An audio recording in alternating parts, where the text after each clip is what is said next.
What is going on, guys? It's your boy DBGTX-YT here with the 2.5 edition of my 3-part, now 4-part Xenoverse 3 theory and discussion video. I'm gonna go ahead and follow up a little bit on last week, 2 days ago's video, and kind of talk a little bit more in regards to the little tweaks and the little stuff that they're gonna address at the gameplays. I mentioned something in the last video about how they should go ahead and kind of move into like the Naruto Ultimate Ninja style. When you get hit with like a special move or something like that, it kind of shows an animation. I want to follow up on that and tell you guys that in itself could be an extremely good idea, because then we could have an endless seam of animations. Like, for example, when somebody gets hit with a Kamehameha wave, the Kamehameha wave pushes them, all the way to until they hit the ground or something like that, and you see more impact. Or if there's mountains, it throws them into the mountains or something like that. I mean, I don't think that Xenoverse 3 is going to be that big or that huge that it's going to resemble the Dragon Ball series like that, to the point where, like, man, you're putting people through mountainsides. And I think it's going to definitely take a way big step, and it's going to add the destructive environment. But the best way, in a game designer's perspective, the best way to go ahead and be able to do this is to take a cut from Budokai Tenkaichi 3, where when you get hit with an ultimate, I would take that. If you get hit with an ultimate, like in the stage or close to the ground or something like that, or close to the edge of the stage, or you have to do a certain thing that will cause that particular ultimate to activate, and does it cause a destructive environment, causing the whole environment to get destroyed, and it switches over to a different stage. In the midst of that, like, they could put an animation cutscene like they did in Burst Limit. If you guys are familiar with Dragon Ball Z Burst Limit, when you get hit with an ultimate attack or with a super attack, you will see the character like get blasted into it, like they did in the series and whatnot. And it looks pretty cinematic. It gave Burst Limit this real Dragon Ball episode feel. So in terms, I think that if they really dig deep, that could be added. That little feature like that, those little features like that is what's gonna make the gameplay a lot better. The camera definitely is good where it's at as far as how you fight with the camera, but I honestly believe that the lock-on system should be an automatic feature, so that way it frees up the controller for something else. In the combo system, I believe there was a game, that Dragon Ball Z game, that like divided the fighting style between ranged and close combat. Like, when you got it at a distance, the controllers were like more beam related and stuff. But I don't want to go that far into that's complicated. It convolutes the buttons. I think that they should I think personally that, if anything, Dimps should take a bite out of the fighting style from God of War. God of War surely took a bite out of the fighting style from Xenoverse. My whole fighting style from Xenoverse translated to God of War. The button sequence is almost the same. It's essentially a lot of the things translated. But the one thing that definitely made God of War feel so was the seamless movement from being that range combat to being that up close and personal. So I think that there's two things that have to be done away with for the next generation of this game. The first thing is the lock-on system. The game, you have to be honest. It has to lock on automatically to the character that you're fighting. I honestly believe that in itself should be something that shouldn't be questionable. So I'm not saying you auto lock on to the first person that you see, but if anything, change the lock on button into the R3. Push the R3 in or something like that, and that'll be a lock on, and then you can use the R3 to alternate between them. Just like you have to do now, you still have to use the R3 button to alternate between the people that you're locking on. So use the R3 buttons function for good measures, and then have the R1 button, the R1 button, which is the lock on button, for something else. It frees up that button, which means that it gives you a different feel. It could give you access to maybe something else. You understand what I'm saying? To like a different menu, a different style of combination, different stance, something. The same thing goes for the directional button. I personally believe that the directional buttons that Xenoverse has, the way that they have it there, sucks. Hands down. First of all, I understand the capsule, the recuperative things and all that. That's fine and all. But that scouter and power level sensing shit, stop. I'm gonna be honest, that's useless.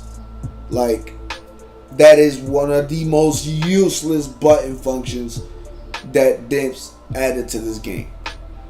If you're talking about combat, you're talking about fighting, you're talking about being in game, the use of the scouter or the use of your key sensing to find where else you have to be at was instantly killed by the fact that they add cursors and things that tell you which way to go on the map. And then when you go to that map and you go through that little time thing, you appear and then the opponents appear. So what the hell is the use of the power level thing? To what? To read your opponent's techniques and stuff like that? That okay? No. To me, that makes no sense. To me, it's like you that's a waste of a button function.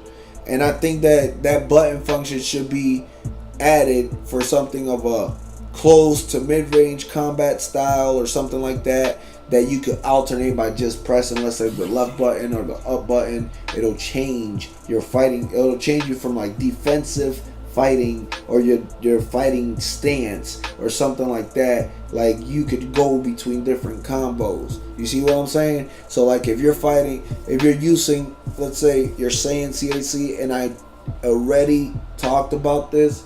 If this is not a feature that's added in Xenoverse 3, I will be surprised. Your CAC will be able to learn his master's combo style. So that way there's variations of the different CACs will be able to fight differently. Will be and so on and so forth. That is something that I mentioned the last time. So that is part of the combo system that I hope that they bring to Xenoverse 3, because then that will make every person's CAC definitely be more unique in game, not just by look, but by in-game feature. They all will have different fighting styles. They all will have, different perks, and they all will have different looks. So those are those kind of things are like important to me personally. Is important. So I'm thinking that being able to switch between fighting styles, being able to pick 2 or 3 different fighting styles, and then being able to press like the directional button up to change from that fighting style, and each one are categorized in a sense. Like, one is an attack is like attack-based fighting style. The other one is key-based fighting style, or defensive fighting style, or counter it. You could change it around. Like, that gives it an RPG element that this game is an RPG. A lot of people, you got to understand that this game has so much RPG element that you have to look at the RPG element that the game actually has.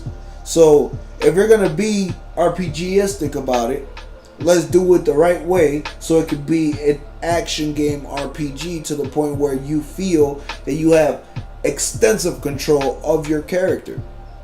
Hence, that's what God of War has done. You can alternate between the two blades seamlessly. You can use Atreus to help you as an assistant, for example. You don't even have to have something like that. But these are things that are definitely capable of in this game if you remove the useless button features that Dimps has added. Those are the lock-on button, which is at the R1. That's at the center of the action. Why the hell would I have this at the center of the action? I don't know. But if it was to be moved to the R3 naturally for the next game, it will make a lot more sense. They did it for Burst Limit. They did it for Burst Limit. They did it for Budokai Tenkaichi 3. For them to continue it, and then Budokai Tenkaichi 3 had an auto lock, like a legit auto lock. Like, and all you had to do was flip between characters. That's kind of good in my perspective. But yeah, I wanted to touch upon that. Those are little features in the combo system and in the fighting style that can make the game be so extensively better just in-game PvP. I am mostly talking about this video via PvP, about what you can do in the PvP mode. I didn't even touch upon the type of PvP mode that I know are bound to come.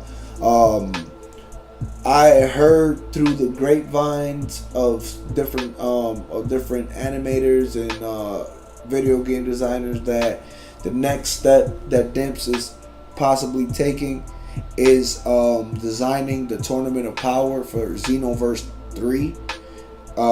That's going to be a mode, aka Battle Royale mode, where we have a lot of us together on, like about 16 people, 20 people or something like that. I don't know how many people it is, but it's going to be like a Tournament of Power type battle mode where you be able to fight your friends, other people in there, kind of a la elimination.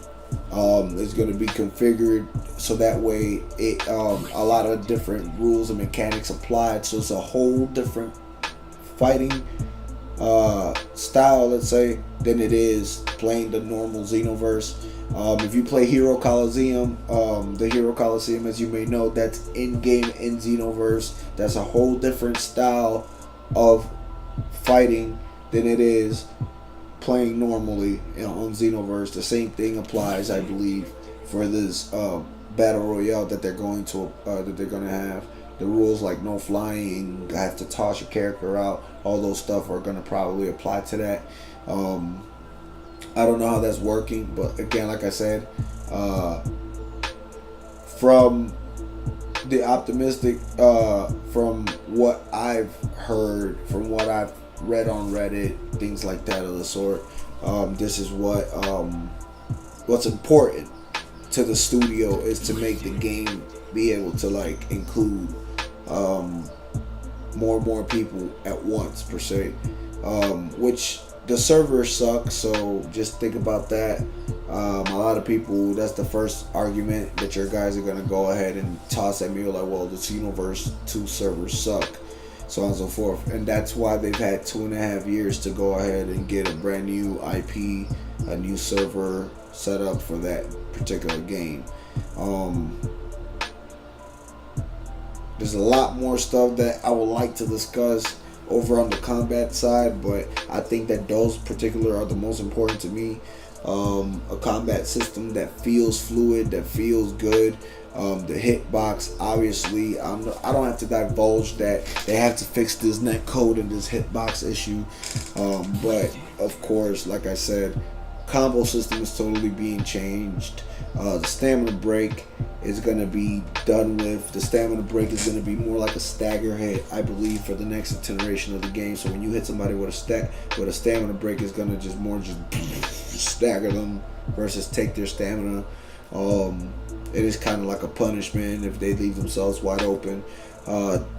Blocking system, an extensive blocking system is going to be implemented, definitely to make the game feel more fluid when you're blocking to the left or right and stuff like that, the same way as an evasive system.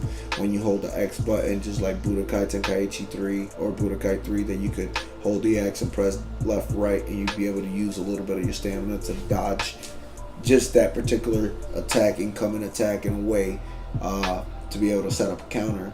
That will be added. That's a guaranteed.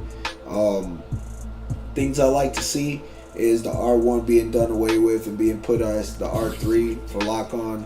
If not, just have it kind of auto-lock, just like Budokai Tenkaichi 3. That way it frees up the button, the R1 button, for something else, for a newer feature or something like that.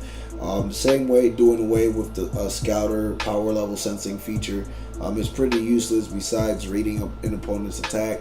I know there's a lot of people who would argue like, well, you can see if they're cheesers or not. I'm like, honestly, if they address the game the way they're supposed to address the game, the next game should not have that many cheeseheads.